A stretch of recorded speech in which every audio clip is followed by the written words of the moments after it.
Hey guys, Paul Ween from Fever Keeps It Real, doing the Smackdown OneWrestling.com report for May 6th. I'm joined by my crew member, Joseph Matos. Welcome. Hey man, how's it going? Good. Now, I don't know what was better, the way the show started or the way it ended. Let's go to the rundown here. Yeah, sum this up. Yeah, so Christian came out. What an emotional moment.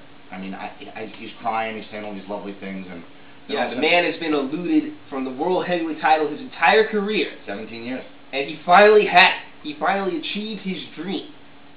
Edge basically passed down the torch. Right, and then... Only to have... We'll get to that in a minute. But then, of course, we had Mark Henry interrupt and say, Edge isn't here to protect you, he issued a challenge. The great Khali, of all people, comes out. Yeah, former World Heavyweight Champion himself. Right. And then who comes out to put his name in the hat? Randy Orton. Right. So to settle this, Teddy Long comes out, general manager of Smackdown, and says, let's let the WWE Universe decide. And of course, who else would they pick? It was predicted, basically. I knew that the fans were dumb enough to choose Randy Orton. I wanted to see the Great Khali take on Christian. I wanted to see Great Khali in the world title again. Well, so 5 days after he won the belt, he has his very first title defense against Randy Orton, which we'll get to at the end of this report. We'll get to that a little bit later. Yeah. Other matches, go ahead. So first we had Sheamus versus Daniel Bryan.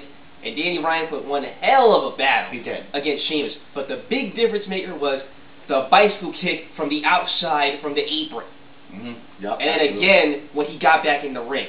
As tough as Daniel Bryan was, he could not take a bicycle kick. No, not from Sheamus. Absolutely not. Plus, Sheamus is angry that he lost his belt to Kofi. That's right. Now he can't even get it back because now Kofi's on Raw.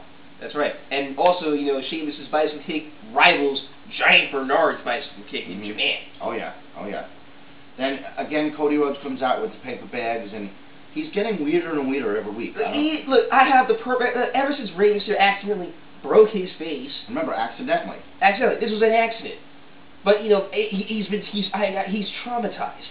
The man is traumatized. He's no longer dashing anymore. He's no longer the #1 voted person by women and the divas. It's devastating him so much that he considers everything ugly.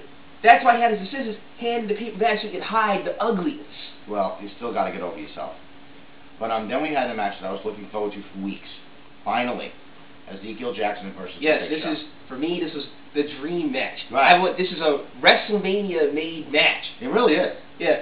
And I think it's our generation's Hogan Andre. And I got to say, my wrestler of the week by far is Ezekiel Jackson. Number one, because he defeated the Big Show. Number two, because he picked him up, and you saw when he picked him up at one point, he was like shaking because he held him there for a while and then finally dropped him. It was a great match. He picked him up and slammed the Big Show. The only person to ever do that was John Cena back when we cared about him back in 2000. Yeah. Moving on about John Cena. Yeah. Then we had a recap of The Rock's birthday party, which I loved. I loved how McMahon was so genuine to The Rock. Yeah, that was like a huge honor, and I'm actually shocked he kissed Mae Young. I think he's going to have to bathe his tongue in Listerine for weeks. At least that's all he did. Then we had Layla defeat Alicia Fox, and of course, in 2 seconds, Karma comes out. But I'll give Alicia Fox credit. She tried to attack Karma. I mean, it wasn't smart. You want to kill yourself, go ahead, but... Yeah, if I was Alicia Fox, I would have done exactly what Layla did. Got the hell out of the ring. Run like a maniac, right. Because you saw the implant buster. She was out like a light. And they still haven't told us what roster she's on. Is she on SmackDown or Raw? And when's her first match going to be? But still, she's still making quite an impact as far as her debut. Yep. All I know is I'm looking forward to if she ever gets confronted by either Natalya or Beth. Yeah. Yep. Then we had Sin Cara defeat Tyson Kidd, and Chavo came out, kind of issued a little bit of a silent challenge. Yes. Shook his hand and pulled him back, so we'll see where that goes. Yeah, Chavo, I think he feels that Sin Cara, this man is really impressive. He feels that he's stealing his thunder. He's stealing the spotlight. I'm shaking my head because now we come to the grand finale. Oh, yeah. Versus Christian. The crap was piling up. I'm going to need a bigger shovel, maybe a forklift. 5 days. 5 days. Look, let me put it to you guys this way. He won it in Extreme Kids, only to lose it as 5 days after he got it. He's what I call a transitional champion. I mean, to have him come out in the beginning of the show and almost cry, well, he was crying and say how much he wanted this, and then take it away from him 5 days later, I mean, what is that? When? Did you see the reaction on the universe? Oh, people are very upset that Christian People lost were the title. angry. Yes. I felt like they were going to throw stuff in the ring. Well, let's hope he does get his rematch clause. But I thought He should have the right to if I a could- rematch clause. Right, and if I could steal your line, Go ahead. travesty man. of justice. It man. was a travesty of justice. That you're gonna have him be a champion for only 5 days after all that. But all in all, I mean, I liked the beginning of the show. I wasn't happy with the ending. What did you think? See, I like the show as well. Sin Cara, he was my superstar of the week. Oh, he's your wrestler of the week? Yeah, he's my wrestler of the week. The man pulled out a very impressive performance. Okay. He did high-flying moves that put Rey Mysterio to shame. Wow. That's not easy to do.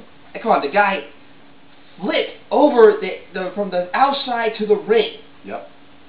But it was Now, you gotta admit, he has that much height. He tapped into his Spider-Man powers. Oh, absolutely. But that's our wrestling report for Smackdown. Make sure you check out our site, feverkeepsitreal.com.